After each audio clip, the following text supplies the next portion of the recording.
It's gonna be a good time. It's Yeah. so Maestro, I see you have Ken in the corner of your the corner of your Zoom box. What should we Yes. call you? Yes. Yeah, please, you can call me Ken, you can call me whatever you like. Ken David is my full first name, but I always say for my friends I'm simply Ken. You're kenough, I'm as they say. Kenough. Yes. I was wondering if that was gonna come.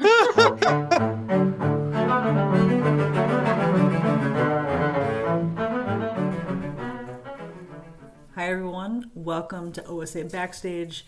Okay, I'm so excited for Mozart and Dvorak next week. And I was already excited, and then Serena and I had this conversation with Maestro Ken David Masur and violinist Amaryn Olmeda. It's a delight. It's a Mozart deep dive. You thought, but Danny, we already did a deep dive. It doesn't matter. We did a deeper deep dive. These people are a joy. You need to come see them yourself in person in the concert hall next week. And I hope this conversation, as Serena told me later, I hope this conversation makes you as excited to see this concert as we felt having this conversation about this concert. Enjoy. Never thought I'd get to use that. You And have to get the Amaryn, t-shirt. You have to get like the pink t-shirt that says I am Kenough. That's my kids have told me, yeah, maybe, but then I don't want to embarrass them unnecessarily either. But it might come out at some point, yeah. Maybe like a surprise gift somewhere. if Right. by surprise you mean we'll be slipping that into your conductor suite this coming Exactly. week, I think is. And Amaryn do you prefer Amaryn? Do you have a nickname? It's Amaryn, so it's like an Amaryn. kind of sound. Amaryn's fine. People call me Ama. I'm fine with either one. Awesome. Amaryn, this is such a beautiful name. Where does it come from? It sounds quite Yeah. amorous, but Yeah, what is the it's background? actually it's an Aboriginal word. So I was born in Australia, and it means rain. So I was born in Melbourne. I was born on a day it was raining, and it was Wow. like torrential rain. And apparently it only rains like 3 days out of the year in Melbourne. So they were like, "Oh, that's perfect." And I think it was my aunt actually, so my mom's sister. I think I didn't have a name for like 3 days. So my mom's sister was like, "Oh, what about Amarin?" Because my mom was thinking about like Lauren and Ruby, and then she was like, "Sure." And so now I'm Amarin. You're the positive rainmaker. That's good. Yeah, that's a good way of putting it. I like that. Your Yeah. mom has a great name too, Twyla. Yes, that's correct. Twyla. I don't actually know what it means. I should probably find out. But yeah, I like her name. I think it was because my grandmother, no. Everybody thinks that it came from Twyla Tharp, the dancer, but it didn't actually. So I think my grandmother just met someone named Twyla, and she was like, I like that name. So everybody assumes that it came from Twyla Tharp, but it did not. Where did Ken David come from? Was that a family name that was passed down, or was that another thing where your parents just decided this was a fun combo? It was, I think, a combination of my grandmother and my parents being involved in the name. David was because of the Bible, King David, because he was so musical, as we know, and the Psalms and playing the harp and singing, and so there was a musicality connection. And Ken is actually not from the English version of Kenneth, but from the Japanese Kenson no Oh. Ken, they call it. I have a character which stands sort of for humility and modesty, and so you try your best to fulfill that when you can. But those are sort of the meanings in my name, yeah. Cool. You Music's a must come from good a musical family. It's music is yeah. yeah, it's been there, and I'm grateful that I've had it just growing up as a child, right? And we all have to make decisions whether or not this is something that we we want to live out. And I know that all of you are doing this in amazing ways. And I made the same decision. So Which is a great seg to my first question, actually, which is how did you get started? So do you both remember your first orchestra concerts that you either played or conducted? Would you like to go first? you go Okay, ahead. Yeah. okay, I'll start. The first performance that I remember doing. Yes, yeah. So it was when I was living in California, I was in the Sacramento area and I was doing many like local competitions at the time. I was probably 9 or 10 years old. And about 10 minutes from where I lived with this town called Auburn. And so I did the Auburn Symphony competition. And apparently I was too young to win, but somehow I still did. And so the prize was $500 and you get to play with the symphony. And so I played Introduction to Mondo Capriccioso by Camille Saint-Saëns, and I got to wear like this really nice puffy black dress, and the whole experience was just, it was so much fun for me. I think well, my whole family was there and all my friends were there, and the audience was so supportive. And I think since I had such a positive experience from the beginning, I wanted to keep doing it. So that was my first concert experience, and I was like, oh, the whole thing was just, it was incredible. So I had a great time. Had you played with an orchestra as like a section violinist prior to that, or was that just kind of like wham bam, here's your first orchestra, you're a soloist? Yes. So I was in the Sacramento Youth Symphony for about Okay. 3 years, and they had like different tiers of orchestras. So I went through each tier until I hit Premier, which was like the biggest orchestra. And I think I was principal second violin. It was a lot of fun. I loved the community. I loved the kids. We had so many opportunities. Actually, we went to Europe one year. I think I was probably 11 or 12. And we got to tour. We went to Vienna and Salzburg and Prague, and we got to play in all the churches. And so I think that since I had such a positive community and experience, even when I was really young and I had lots of opportunities, that all played into I was like, I really want to be a part of this kind of world. Okay, Ken, you're gonna have to top that. I can't, and I hope I don't, but it's for me, I'm trying to remember, back to, well, I not what I've conducted, but my earliest memories and are always sort of the ones that I feel even now most inspired by, in terms of starting and hearing your first concert and remembering that I went maybe to a performance and a rehearsal. Actually, my mother would take me to Bach cantatas because I was born and raised in Leipzig, Bach town, where he moved in 1723. So started his cantata cycles there, and I would hear a lot of that, not just the boys' choir, but Bach was all around, and I would then always have this beautiful sound of the trumpet and the soprano in my ear from the Cantata 51, which is Jauchzet Gott in allen Landen, with this incredible part, both for the soprano and for the trumpet part, and then ended up my senior recital, my father conducting, my mother singing, and myself playing the trumpet part of that. And that was sort of an incredible dream come true. By that time, I was still just playing trumpet. I wasn't conducting yet, but soon thereafter, the year after I went to the university, somebody asked me, "Oh, we're putting together a performance of Dido and Aeneas. Why don't you conduct, because you have that in your family?" And I'm like, I have no idea how to how to really conduct. Don't ask me again. And that person wouldn't stop pursuing, so I ended up uh, leading a rehearsal. I agreed to a rehearsal, and after the rehearsal, I said, this is too much fun. Okay, I'll do the performances as well. And that was sort of the first time I guess I properly conducted something, or an ensemble and chorus and singers and staged and all that, and it was great fun.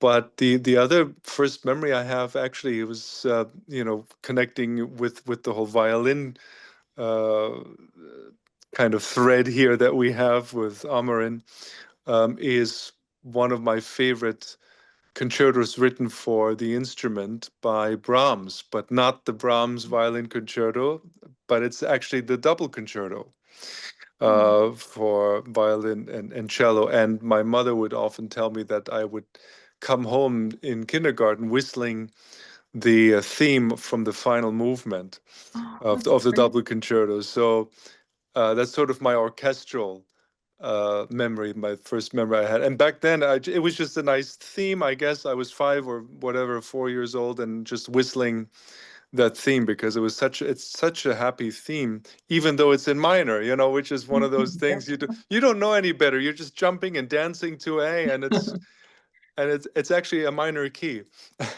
It stuck with you. Yeah. I have so many follow-up questions. Too many. Okay, so first of all, before I forget, so Dido, you said that was staged and costumed, and that was a production?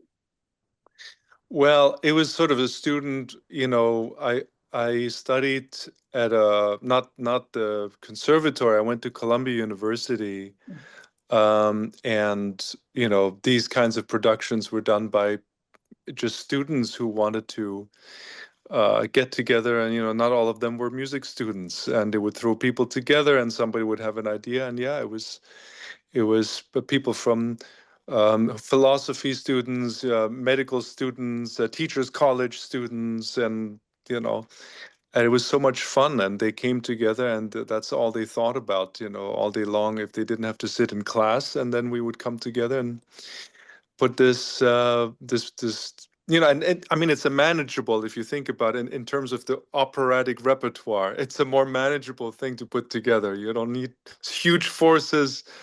uh, you don't need a huge chorus. You have a few soloists, but it was such an introduction for myself to a hands-on experience of what it's like to just come together, and not as part of a professional ensemble, but just people who are interested in exploring a great piece of music together.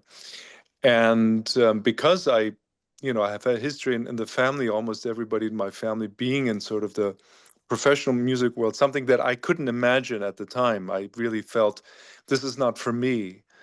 um, it was an experience like that kind of really introduced me to the joy of being able to explore and craft and discover something together. And that's why it meant a lot. And, yes, it was, you tried to do everything from the music side and then maybe dramatizing it a little bit, but you were still in an environment that's not a typical opera house where you have all the whistles and uh I forget the other word now. What do you call it? The Bells. bells and The whistles, yeah. bells. There you go. See, this is my ESL sometimes coming back. The bells and whistles of everything and moving and pyrotechnics. No, we didn't have any of that, but it was a great joy. That's so common. I feel like that's so common in so many stories where it's not this, it's the first thing, the first really memorable thing is a joy. It's a delight to come together. You've kind of find yourself in it, which leads me to my other question. Amaranth, so when did you start violin? And was that it? Was like you looked at the violin and you said, this is what I want? Or was there trying things out? Like when did you realize that was a joy? I started violin, I think I was almost 4 years old when I started. So I was very, very tiny. But my older brother Peter was in a Suzuki program, so I was maybe 2.5 at the time, and he was 5. And he had a Suzuki group. He had his like little performances and his lessons, and I would sit in on all of those things. I would listen to all his CDs and all of his recordings and everything. And he didn't like it that much, so he went to the cello, and he's happy now. He loves the cello, but I just I was listening to all these pieces and all of, even it was just Suzuki music, but I was listening to all these things and I had somehow internalized them and they were just in my head. And I was almost 4 and I was like, I really want to play violin. And my parents were like, I don't think you should start yet. But because it didn't make sense. But I was like, no, I really want to play. And apparently I kept insisting on it. And they were eventually like, okay. So they found me this really small violin, and um, I loved it. And after I just stuck with it. And after that first performance with the Auburn Symphony, the question of if I was really like focused in on just the violin, I think I was, because of that first experience with the Auburn Symphony. And my all the techniques that I can do with the violin specifically, I think really spoke to me, because there's compared to the piano, for example, I play a little bit of piano and I love it, but I think that the violin gives me the ability to really use my voice in the most powerful way possible. And even with different techniques, with the bow, with my fingers, anything, I think that I have the ability to speak the most clearly and dramatically and emotionally through the violin. So just the experience of being on stage with these incredible pieces, the composers, I'm able to be the interpreter of the music, and with the support of the people around me. And I think that the violin was always it's always the one, you know?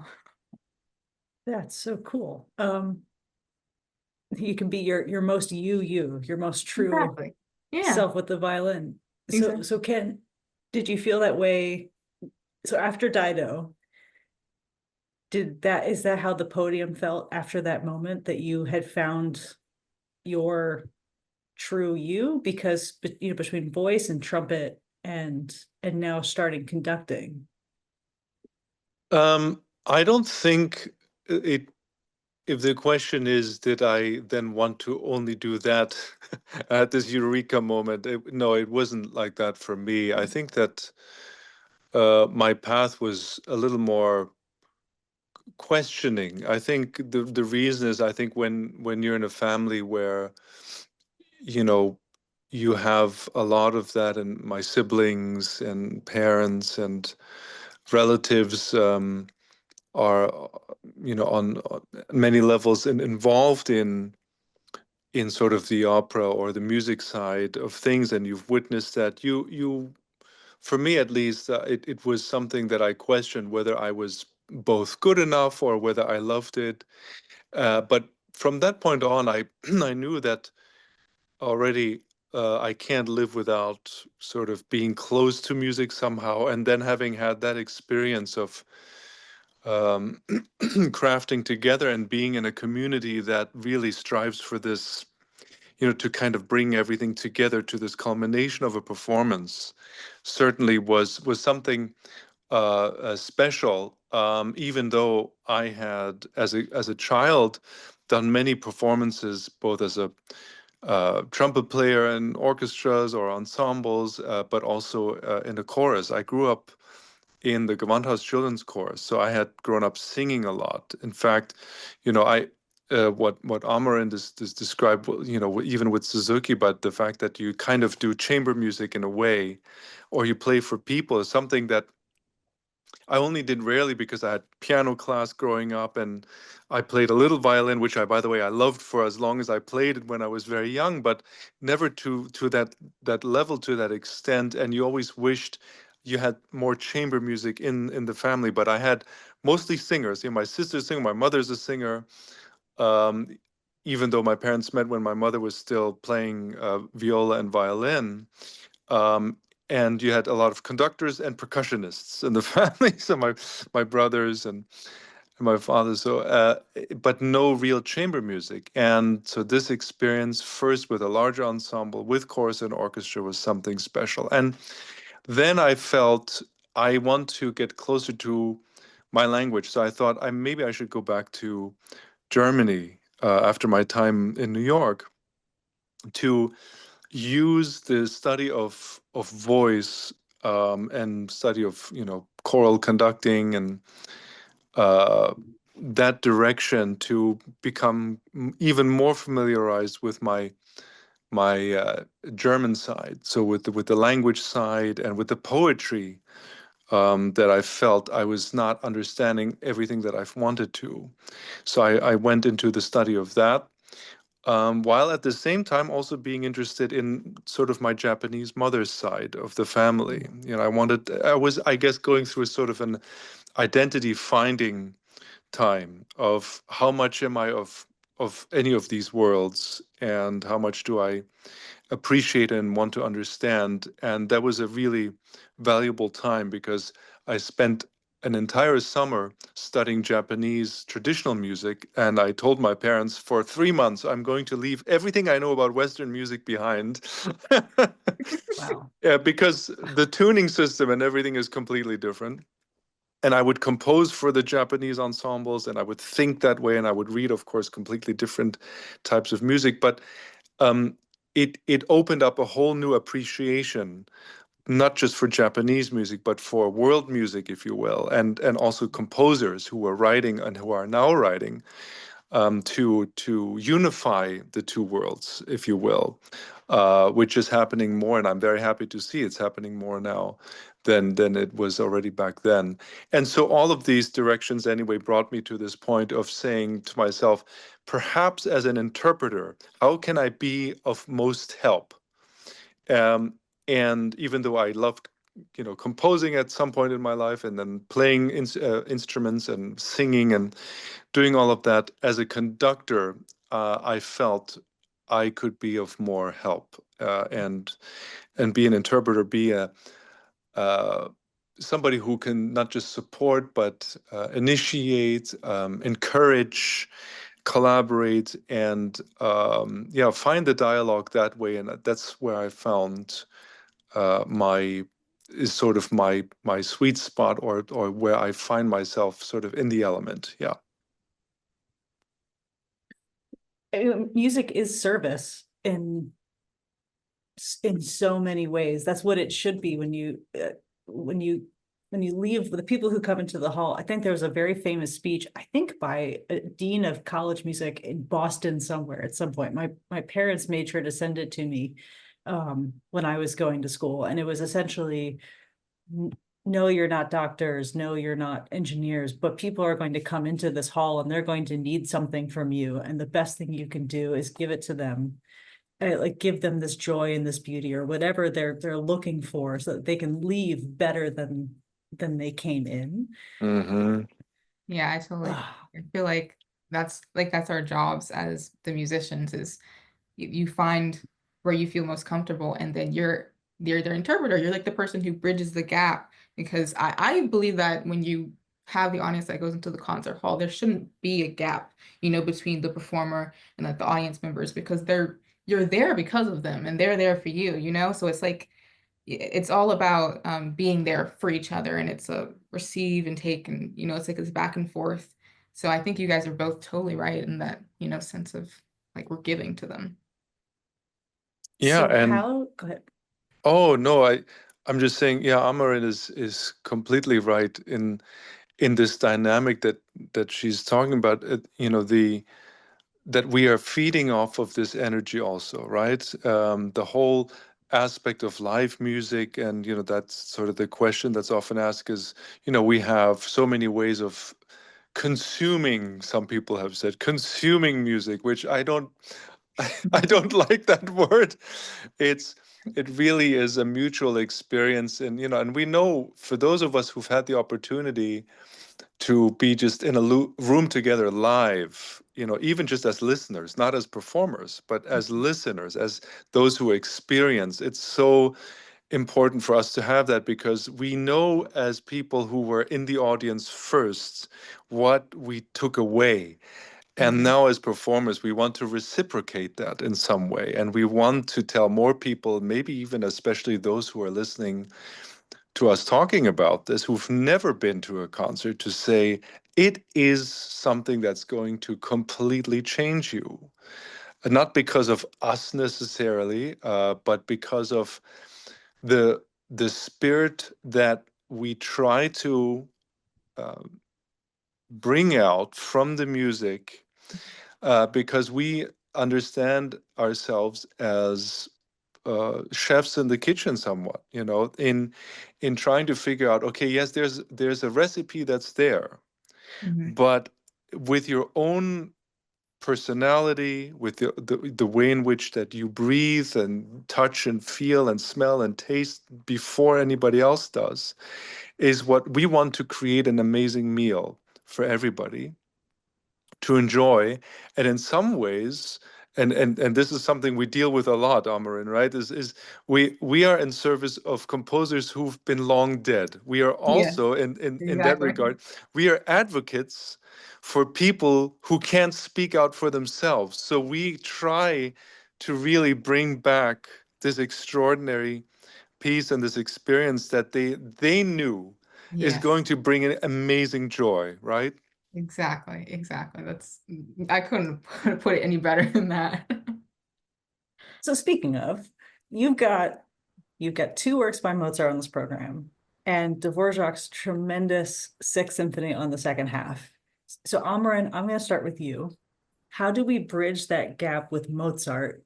And I think I'm going to spoil things a little bit, but how do you bring Mozart into 2025? And why is part of that a self-composed cadenza? Well, that's a really tricky question, and that's part of the process and discovery as the artist and the musician. And I think that me personally, as I'm working on, this legacy work, I think that it's well, first, it's really important to know find all the details and all the clues. So you have to like I do like to do a thorough analysis of the piece. I like to know the historical context. For example, he was 19 when he wrote this concerto, so there's going to be lots of youthfulness in it, and little things like that. I think is really important to discover and to learn because there's not a lot of information out there, he's been gone for a long, long time. So, it's difficult for us. So I always like to make sure that I'm even talking to my teachers, my violin teacher, my theory teacher, because they've been working on this their whole lives and they're very passionate about it. And just finding as much information as possible, I think is really important. And finding what was customary for Mozart's time. All these little details play into, bringing this work to life. And the written cadenza, the cadenza that I wrote, also plays into this because when I was writing this cadenza, or these cadenzas, there's three movements. When I was writing these cadenzas, I like to stick more to what Mozart wrote and his style. So I like to take little motifs and little melodies that he wrote, and then I mix them all up and then put them together. That's not always the case. And I think that the cadenzas that have been written, it's so extreme. And like Augustin Harley, Hilary Hahn, people have been writing cadenzas more and more over time as well. And I think that when I listen to them, it speaks a lot as to who the musician is as well and how they interpret the music. So for example, a few months ago, I heard Veronica Oberle and the BSO, they did Beethoven Violin Concerto. And she had her cadenzas written by Jörg Wittmann, I think. Yeah, German composer. And it was out of this world. It was very, very different. His harmonic structure specifically were very distinctive to his writing and nothing like Beethoven's writing at all. And so I think that hearing how they have their own ideas and their own interpretations of what they're hearing in the music plays so much into who they are as artists. So when I'm writing these Mozart concerto or cadenzas, I am very much of the mindset that I want it to be very customary to Mozart's time. And I might change over time. I'm going to be writing these for the rest of my life. And I might change my interpretations. I might change how I hear his work. But I think ultimately it comes down to what convinces me the most, because ultimately I'm going to be sharing it with the audience. So I want to be very grounded in my interpretation in the piece and also in the cadenzas. So, just being very grounded, being very much like, this is what I hear and this is what I want to share with you all. And yeah, it's an incredible part of the music world. There's so much that you don't know and so much that you can discover, and harmonically, rhythmically. And I'm just going to keep doing it forever. It's not easy. It's really difficult. I actually started the Mozart 3 cadenzas. I did like my first my first full draft. I think I was like 12 or 13, so I was working with a former theory teacher on them, and that was like when I did my first complete Mozart three cadenzas, and I've come a long way since then. But it's like this never-ending path of discovery, and it's incredible.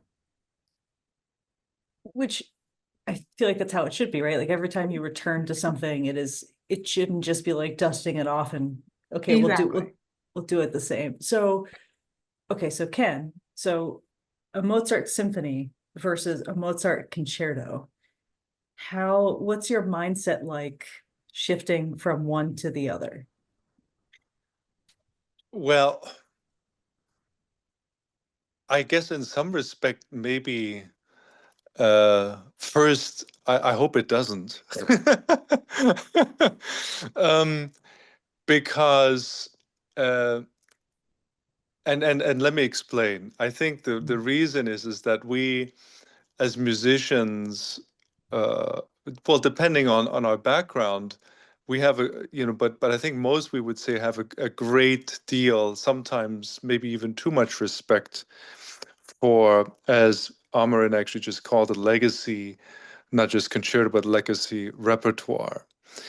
And I think we are always a little more relieved when we ourselves have these experiences, maybe even as you mentioned, Amr, and also watching or listening to other interpreters bringing their own fresh take on something, and seeing how they approach it without seemingly without this level of burden of trying to fulfill or continue a certain uh, legacy perhaps that has followed or expectation that has been laid down, and that depends of course on where you grew up with these kinds of pieces. So for instance, when I would go to Finland to see some of my Finnish colleagues interpret Beethoven, you know, I would hear Beethoven played completely differently from some of the ensembles that were doing it in Germany at the time, you know, and I thought, well, you know, this is rockin', and this is so, you know, it's a dusted off version of a composer who sometimes is put on a pedestal too much and then not played in a way that's spontaneous enough. There are many ways of approaching this, as Amran also mentioned, and actually I have some follow-up questions for you as well in terms of the process of this, because uh, essentially what we're trying to do, I think, Amaran, with sort of the concertos and also being involved in writing the cadenzas, and myself with not having cadenzas but having the same material and then trying to find ways to bring it to the now and making it relevant again, is we have to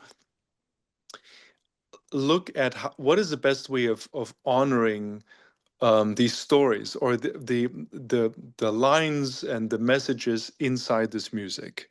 Is it coming from a dance? Is it coming from an amazing melody? Is it bringing us joy? Is it a very deeply felt letter of a prayer, or a letter of a plea, or a letter for help?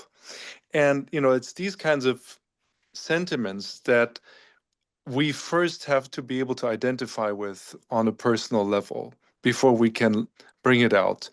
And what Amarin is doing, with the cadenzas, is what many composers have done in the past, as Mozart himself, in writing, say, a theme and variation, right? Sometimes he would take themes of other composers and Hmm. write many variations. That was one form of an homage.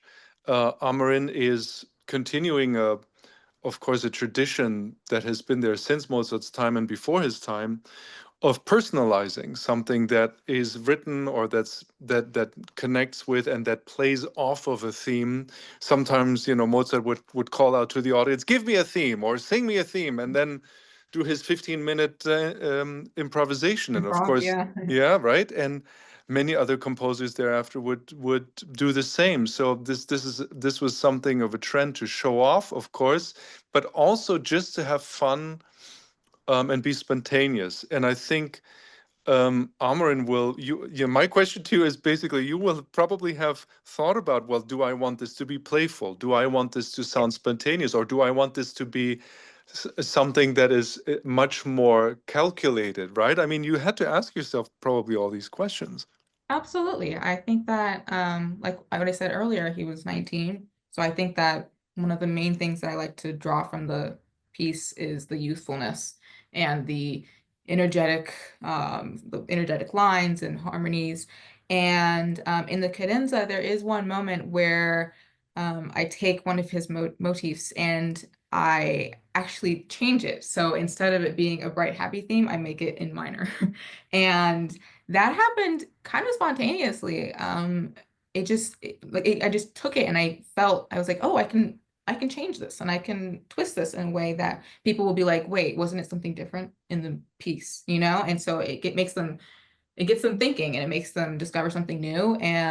But yeah, what you're saying about the emotions, the playfulness, I think that that's really important to me throughout the whole piece, including the last movement as well, which is much shorter. But I think that there's lots of bursts, and so like the cadenza itself is maybe like 30 seconds long, but I wanted it to be very much like sparkling. I don't know how to explain it, but you know, it's the elements and that the feeling that you get inside, and I want but what I'm feeling inside to get for the audience to be able to feel that as well, if that makes any sense. Oh, yeah, yeah, completely. And I mean, that's kind of now bringing me to the second part of my answer of why first I felt, okay, I wished, my attitude toward Mozart, whether it's a symphony or concerto, doesn't change in the aspect of wanting to bring something new, just from the perspective of me having developed as a human being, and but also looking at these pieces as stories that need to be read uh, anew, and we always hope to discover something. For instance, before I give the score away to the librarian, for instance, I always want to find something new before I go on stage. At least three new things, right? So that's sort of my rule. But in terms of the second part with Amaryn and then accompanying in this sense a soloist, a protagonist like yourself, the goal is, of course, to then take those sentiments, to take all of your intentions as the protagonist, and try to be a conduit to the orchestra and to them about what it is that you're hoping to achieve with that approach. So that is another layer, of course, of then moving to the accompanying or the collaboration side of the concerto. Yeah. And the thing about Mozart, very similar, like Bach and Baroque composers are the biggest perpetrators of this, but the subtlety in the score, the lack of comprehensive instructions in a Mozart score versus, if you look at a Mahler score or a Debussy, like every measure has something, and you almost kind of want to shake them a little bit, like give me some freedom here. Yeah. Versus, right? So Mozart just very few instructions. So you're right. So looking at context and then having to be on the same page and have that synergy together. Yeah, and that's part of what makes it so exciting is because, like I said earlier, we don't have that much information, you know? And so what you're saying is it can be very vague and we have to be able to really understand what they're saying because, they don't give us that much instruction. And then we have to be on the same page, or maybe we don't, but it's important to have these ideas and to be really passionate about them so that they can get across to whoever you need to get it across to. And that, Do I think, you is the freeing ingredient as well, right? Right now that you have uh, people who always thought, well, what's on the page should be observed, right? Right, And right. and Danny, you kind of alluded to that. When you look later in life, there's several reasons for composers writing more indications. In some cases, like Beethoven, he probably didn't trust the musicians that they would Yeah. actually do what he intended. Um, and with us, others, it was just trying to help them really get it all across. Whereas Mozart, likely led most of all of the music that we have. So he was there. He was able to explain and also rely on the understanding, the common understanding of what was the trend or the understanding of the music at the time. So he didn't have to write all of those details in. But Yeah. I think I may have interrupted someone. I apologize. Was somebody?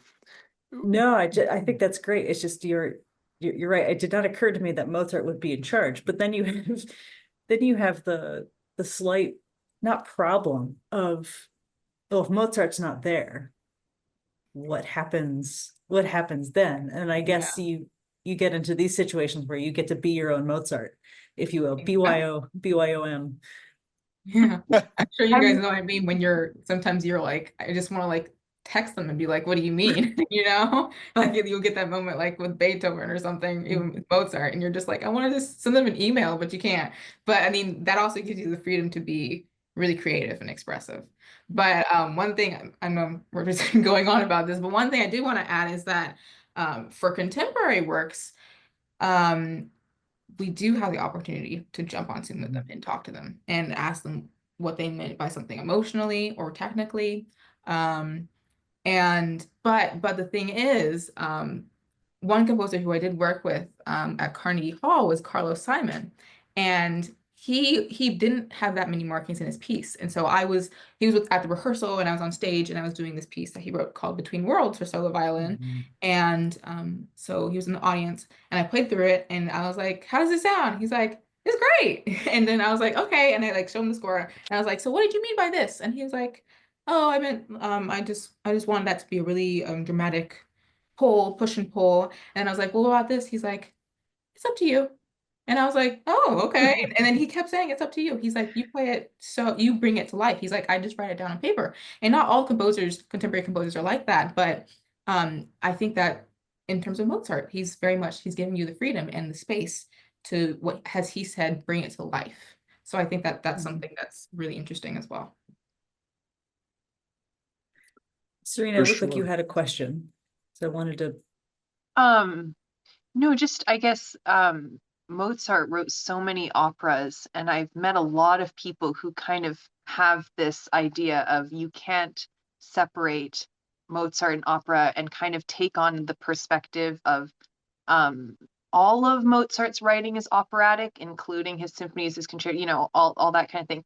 And I'm just wondering, since we are talking so much about learning as much as possible from about composers, the context and everything, does that factor in for you guys? Kind of operatic characters? Do you think of themes or music, Mozart's operas, the playfulness? Does it remind you of anything in that part? Is that part of your study as you're working on this piece, Amaryn or Ken, or Amaryn, do you want to have a first stab? Sure.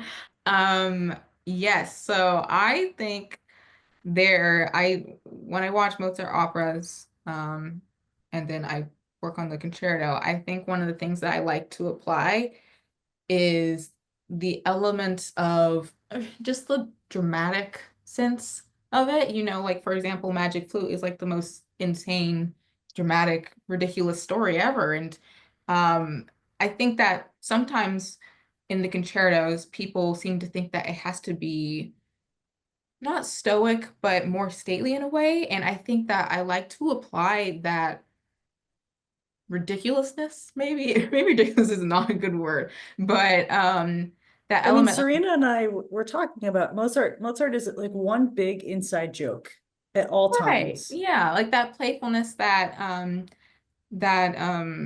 what's another word I could use?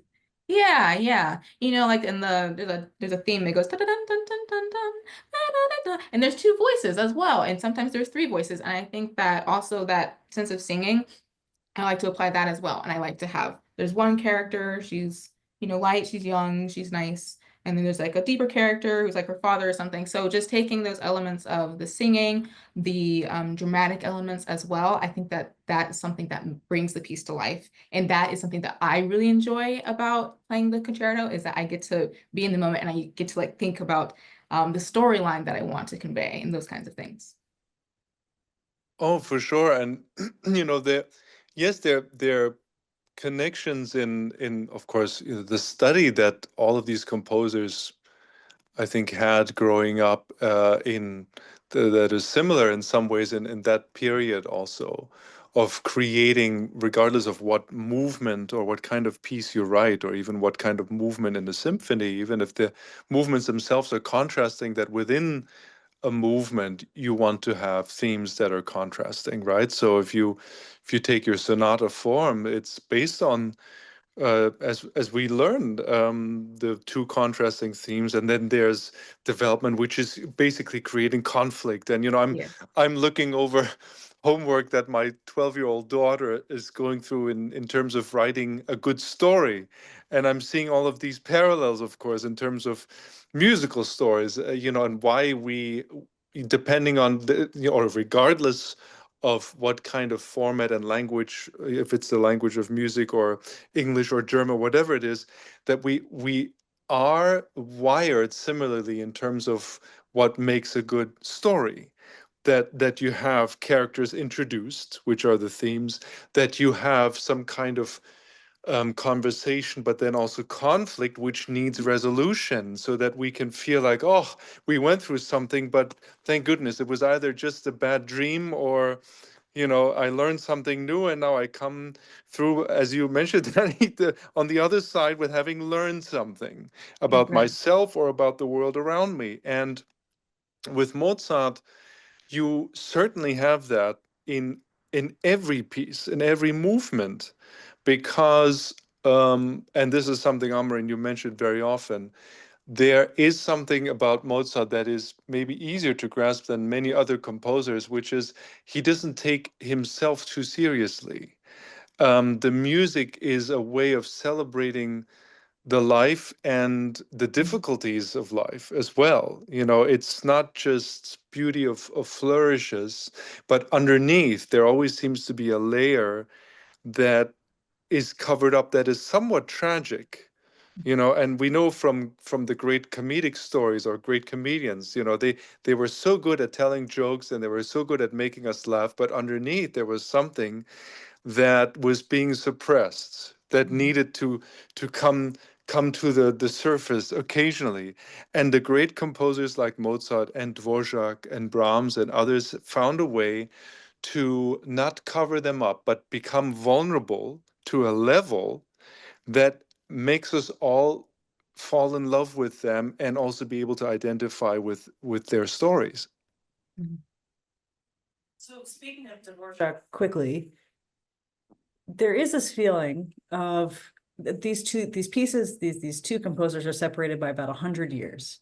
And with Mozart, you have subtlety, you have inside jokes, you're looking for clues to put this together in the personality that you feel is best, right?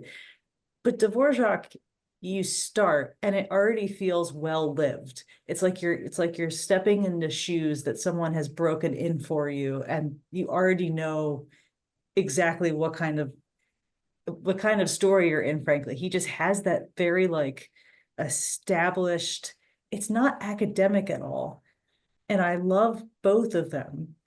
But when you're looking at other composers, so Amaryn, when you're playing more romantic or contemporary repertoire, I know you talked about Carlos Simon like giving you lots of freedom, but when we're looking at a Dvorak or anything more romantic or 20th century than Mozart, how do you start thinking about that? Or do you approach it the same way? Do you start with study and just as much information as you can, or do you kind of let that well-livedness settle in? I'd like to hear what you have to say, Maestro. Well, I mean, for me with Dvorak, and this is only because I guess I've been thinking about not just the symphony that I'm looking forward to collaborating with the musicians in Omaha with for a while, but just as you mentioned, the idea of who Dvorak is, what world was he in? And even though we look at, sometimes we compare pieces based on what part of life they were written. Amaryn, you mentioned, yes, Mozart was 19 years old when he wrote this violin concerto, and at the same time, as we know, he started his career quite young. So by the time he was 19, he had already spent 3/4 of his life as a professional musician. Amaryn can't relate at all. Not one bit. Right, and you would understand that, of course. And in terms of Dvorak, though, he's now in his 30s, writing, well, already, I guess we can say his Sixth Symphony, but in terms of what he was writing for was a whole new level of recognition. Vienna Philharmonic, and having met Brahms just a couple of years before, still looking sort of for, if you will, a big break, or maybe the next level of having interpreters that are at a level of being able to play something, or in a world that seemed quite distant, for him, even though it was just a few hours over, I guess, from his home in Czech. And to me, this is what's so interesting, is that you have a great level of experience of writing for orchestra, but you still have a combination of having this drive and this aspiration, this motivation to create something that you haven't been able to do before, to not just impress people, but at the same time to bring something to the fore that will not just redefine but innovate the symphonic sound, which in many ways there weren't many examples at the time that Dvorak had, who wrote in the language or in the musical language that he grew up with. So it's nowadays we, as Amaryn mentioned, working with living composers, it is us having the responsibility to encourage those who felt they haven't been able to represent the language of their background, or write for orchestras or large ensembles that normally would have given or been given this kind of platform, to people who didn't have these kinds of resources. And Dvorak actually was in a similar situation, believe it or not. Now he's, of course, well established, but when we look at the young Dvorak back then, it wasn't normal. In fact, he actually was discriminated against for being Czech and for bringing something that was more folkloristic from an area that people felt was inferior to their own culture. And so when you have that information, then yes, you kind of look at Dvorak not as this well-established composer who's been around, for us at least, for over 100 years, and who later came to the United States and kind of started the American symphonic movement, if you will, or encouraging American composers. But you look at a Dvorak who himself had to find a way to break through and find his own language be accepted by other orchestras. And when you go at the Sixth Symphony with that in mind, then to me it's this purpose of finding those indicators. What did he want to celebrate? What did he want to dramatize? And what was he proud of? While at the same time being modest about the material. So all of that in combination is just a way for us to not take for granted what's on paper, and to fully live it out, to celebrate it as he would have. I think Amaryn is very good at, she's come from so many different influences and backgrounds, and I think we would agree, though, even though we haven't collaborated yet, we like to party. We like to find ways. We like to find good excuses to celebrate, right? And with good music. And we have different levels of celebrations here, all worthy of sharing in their own right. Absolutely, yeah. The party party for sure. And not only that, I think also with the romantic composers, there's also a lot of struggle as well. They didn't have easy lives, and they put a lot of their personal lives and struggles into their pieces as well. And so I think that there has been lots of or more information, more stories about, all these different romantic composers and what they were trying to say, and how they're struggling financially, or with their families, all these different all these different things. And I think that yeah, they would put that into the music, and then maybe at the end they would be like, but I'm here, and then they would have that celebration of I am, I'm strong enough, or, these or my voice is being heard, and when they put all these different elements into the pieces, structurally, and then we can as the composer, or not because as the musicians, we can take that and we can be like, look at what they were feeling. This was not okay, or but they came through, and they succeeded, and that it's really it speaks a lot to me, and it's very emotional for me, and it's also kind of freeing in a way, because we can take that and we can relate to it maybe, and we can be like, this is how we feel, and we are able to connect with the composers through the pieces. Or That goes perfectly.